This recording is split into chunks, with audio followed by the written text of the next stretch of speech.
Hello everyone, welcome to class 8. So today we will continue with our same chapter of history, that is chapter 2, from trade to territory. As I have told you in my previous video that all companies entered in a trade war.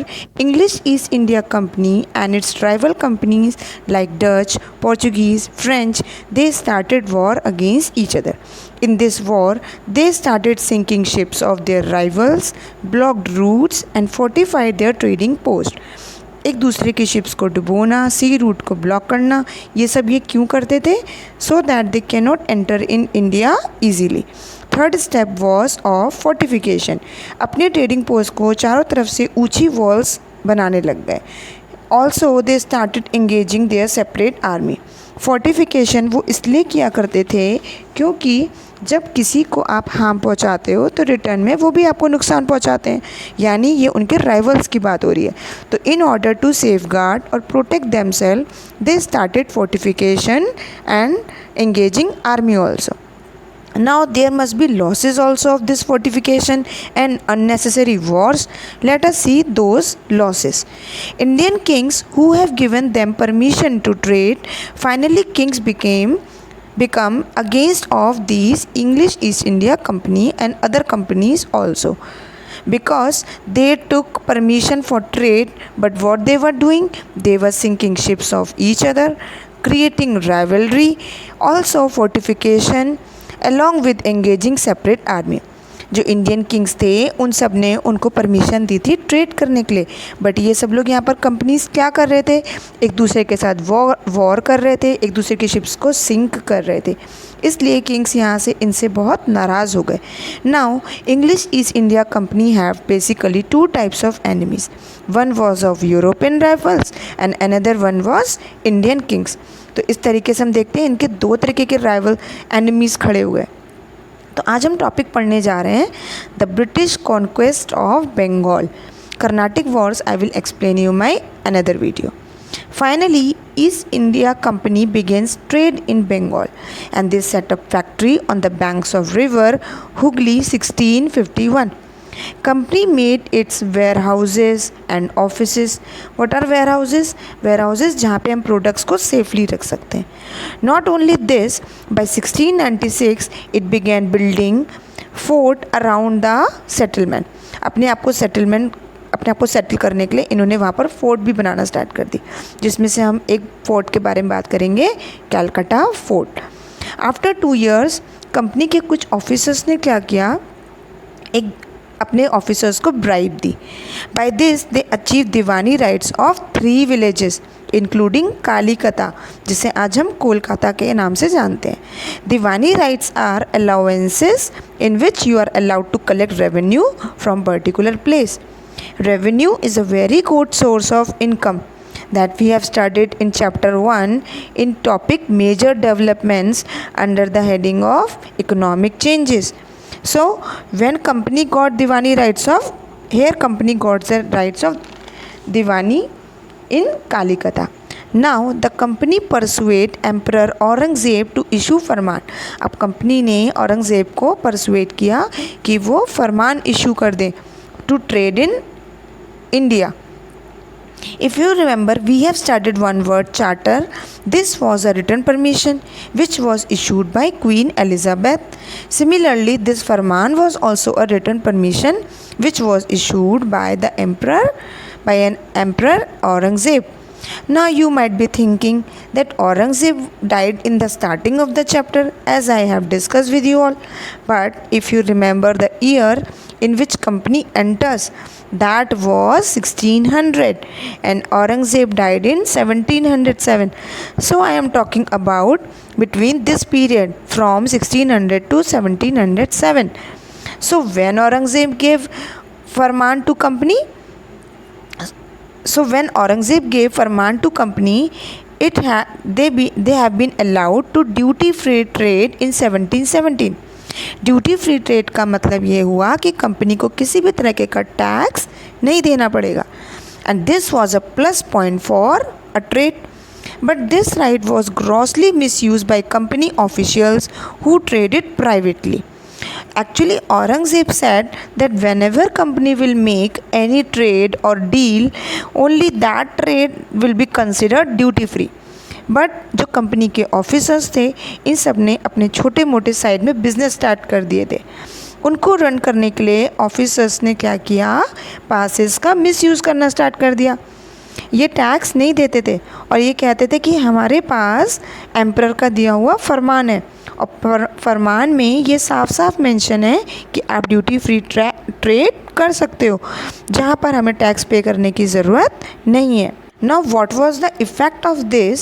That the Nawab of Bengal, Murshid Quli Khan faced huge revenue losses.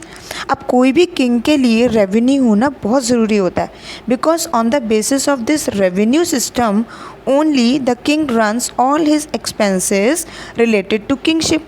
जो राजपाट के जितने भी expenses होते हैं, king revenue system से ही face करता है।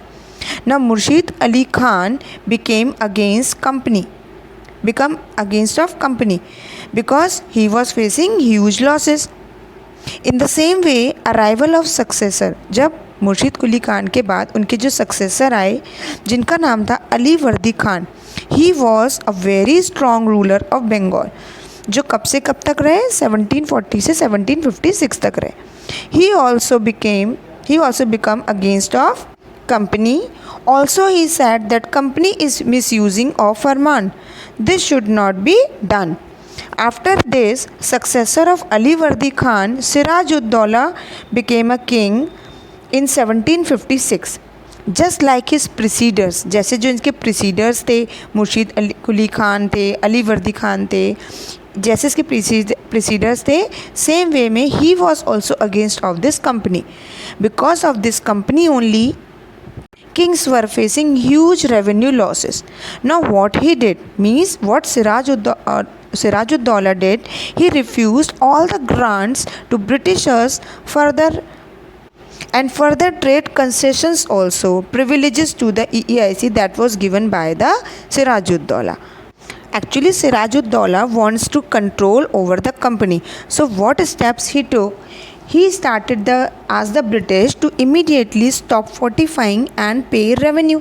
उन्होंने कहा कि ये fortifying करना बंद करो और revenue pay करना start करो. Also, he wanted to check the gross misuse of free passes. जो दस्तक issue किए गए थे, जिसको हम इंग्लिश में passes कह रहे हैं, उसका भी misuse जो हो रहा था, उसको चेक करना start कर दिया. Next, he refused to give further trade concessions. Last paragraph में लिखा है, Sirajuddaula march with an army of 30,000 soldiers and laid siege to Calcutta. इसका मतलब सिराजुद्दौला अपनी 30,000 सोल्जर्स के साथ मार्च करते हुए गए और उन्होंने कैलकाटा को सीज कर लिया। साथ में उन्होंने कंपनी के ऑफिशियल्स, उनके सोल्जर्स, शिप्स सबको ब्लॉक करके सबको कैप्चर कर लिया और कैलकाटा फोर्ट पे भी उन्होंने अपना कंट्रोल इस्टेब्लिश कर लिया। और कैलकाटा किसके अंडर में आ गया? इनके इंचार्ज बन गए next Manik Chand. Now Robert Clive, when he come to know about all this, he tried to plan all things very wisely. Actually, he was an officer in Madras of EEIC. Now he decided a war against Siraj-ud-Dawla, जो बंगाल के कौन थे? नवाब थे। उनके खिलाफ, उनके against उसने एक वॉर डिसाइड करी, प्लान करी। इस बैटल का नाम था battle of प्लासे। In 1757, Robert Clive planned very wisely and conspired with Mir Jafar, जो कमांडर चीफ थे कहाँ पर? सिराजुद्दौला की आर्मी में। कौन? मीर जाफ़र। रॉबर्ट क्लाइव ने उनके साथ मिलकर एक प्लानिंग करी और उसको एक लालच दिया कि हम तुम्हें किंग बना देंगे बंगाल का, अगर तुम हमारे साथ मिल जाओ। तो इस लालच में आकर मीर जाफ़र ने सिराजुद्दौला को डिच कर दिया, यानी धोखा दिया। कैसे धोखा दिया? He didn't participated in war by which Siraj-ud-Dawla got defeated and company wins. This was all about Battle of Plassey. Now there were some results also of Battle of Plassey. Siraj-ud-Dawla was captured and killed. As the EEIC officials had promised Mir Jafar, he became the puppet Nawab of Bengal. जैसे कि EEIC ने promise किया था मीर जाफ़र को, तो उसको वहाँ का सिराजुद्दौला की प्लेस दे दी गई। एंड बदले में उसने क्या दिया मीर जाफ़र ने? In return he EEIC the zamindari of 24 districts of Bengal, ठीक है, 24 डिस्ट्रिक्ट्स की उसने क्या दे दी, ज़मींदारी दे दी, यानी वो वहाँ से रेवेन्यू कलेक्ट कर सकते थे। नेक्स्ट, अब धीरे धीरे जब मीर जाफ़र को रियलाइज़ हो रहा था कि ये तो बहुत ज़्यादा मॉनेटरी डिमांड्स कर रहे हैं, तो मीर जाफ़र ने क्या किया, उनको रिफ्यूज़ कर दिया, मना कर दिया देने से। जब उसने रिफ्यूज़ किया तो कंपनी ने उसको डिपोज कर दिया, यानी उसको रिमूव कर दिया और सारी चीज़ें वापस ले ली। And his place they install his son in law Mir Qasim, और इसकी प्लेस पे कौन इंस्टॉल हो गया, उसका सन इन लॉ जिसका नाम था Mir Qasim. Now the new nawab of Bengal was Mir Qasim. अब ये वॉर किसके बीच में होती है, we are talking about battle of Buxar जो हुई थी 1764 में। ये मीर कासिम और ब्रिटिश के बीच में हुई, यानी EEIC के बीच में हुई। सून उसको भी रियलाइज़ होता है क्योंकि कंपनी उससे भी सेम डिमांड्स रखती है जो अब तक उसने सिराजुद्दौला, मीर जाफ़र, मुर्शिद कुली खान के सामने रखी थी। तो he also felt the same regarding revenue losses. So what he did, he dismissed all of Mir Jafar's officials who were close to the company. जो कंपनी में ऑफिशियल्स थे, जो मीर जाफ़र के जो कंपनी के क्लोज थे, उन सबको उसने सबसे पहले डिसमिस किया। Next, he invited European mercenaries to train his soldiers. उसने यूरोपियन मर्सनरीज को बुलाया ताकि वो उसके सोल्जर्स को नए वॉरफेयर मेथड सिखा सके। Next, he abolish taxes on internal trade. दूसरा उसने क्या किया, जो इंटरनल ट्रेड पर टैक्सेस थे वो उसने अबॉलिश कर दिए, जिससे कि इंग्लिश और इंडियंस को इक्वल अपॉर्चुनिटीज़ मिल सके। He also tried to check the misuse of trade privileges of the British. अब ब्रिटिश यहाँ से बहुत सरप्राइज और अलार्म हो गए। They decided to get rid of Mir Qasim and he was defeated by the British and force to flee to Awadh. अब मीर कासिम भी इससे हार जाता है EEIC से और वो अवध चला जाता है। फ्ली का मतलब होता है टू रन अवे, यानी भाग जाना। There he formed an alliance with Shuja-ud-Daula the nawab of Awadh and Shah Alam second, जो एक मुग़ल एम्परर थे। इन सब ने मिलकर एक आर्मी बनाई और ये इंग्लिश फोर्सेस के सामने आ गए, जहाँ पर बंगाल ऑफ बक्सर हुई। अब इस बंगाल ऑफ बक्सर के बैटल ऑफ बक्सर के कुछ तो रिज़ल्ट आए होंगे, let us see those result. Mir Qasim और जो उसके अलाइज थे, जैसे कि नवाब ऑफ अवध शुजा-उद-दौला और मुग़ल एम्परर शाह आलम जो थे, ये सब डिफ़ीट हो गए, ये सब भी हार गए EEIC से। और EEIC जो था ये रियल मास्टर बन गया बंगाल का। अब मीर कासिम जो था उसको एक्सपेल कर दिया बंगाल से और मीर जाफ़र को वापस रीइंस्टॉल कर दिया। अब इन 1765 की अगर हम बात करते हैं तो शुजा-उद-दौला से एक ट्रीटी साइन कराई गई जिसका नाम था ट्रीटी ऑफ इलाहाबाद, जो किसके साथ साइन हुई, EEIC के साथ साइन हुई। द मुग़ल एम्परर यानी जो शुजा-उद-दौला थे उसने उस ट्रीटी में क्या दिया, कंपनी को दीवानी राइट्स दे दिए to collect revenue from Bengal, Bihar and Orissa to the company. और बदले में उसको क्या दिया गया, एक ट्रिब्यूट दिया गया 26 लाख का। लेकिन जो नवाब अवध थे उनसे क्या लिया गया, वॉर इंडेमनिटी ली गई। वॉर इंडेमनिटी का मतलब होता है compensation, an amount of money that is given as a payment for damage और लॉस। ये जो डैमेज हुआ था उनका बैटल ऑफ बक्सर में कंपनी का, वो उसने किससे मांगा, नवाब अवध से। कितना अमाउंट, 50 लाख मांगा। उसकी कंपनी तो उसको रीस्टोर कर दी गई थी, वापस दे दी गई थी, लेकिन as a British protectorate. Protectorate का मतलब होता है a state which is control and protected by another, यानी किंगडम तो उसको वापस मिली लेकिन उसकी प्रोटेक्शन और उसका कंट्रोलिंग पावर किसके पास थी, ब्रिटिश के पास थी। अब जो ये दीवानी राइट्स थे इसने कंपनी को क्या अलाउ कर दिया, to use the revenue resources of Bengal. Bengal के जो रिसोर्सेज थे, जैसे to purchase cotton, to silk textiles, maintain the company troops and meet the cost of building companies, forts and offices at Calcutta।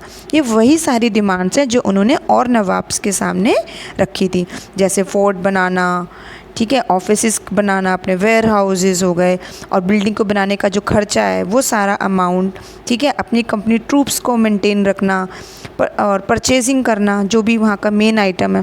तो इस तरीके से हम क्या देखते हैं कि that the battle of Buxar clearly displayed the superior military power of the English.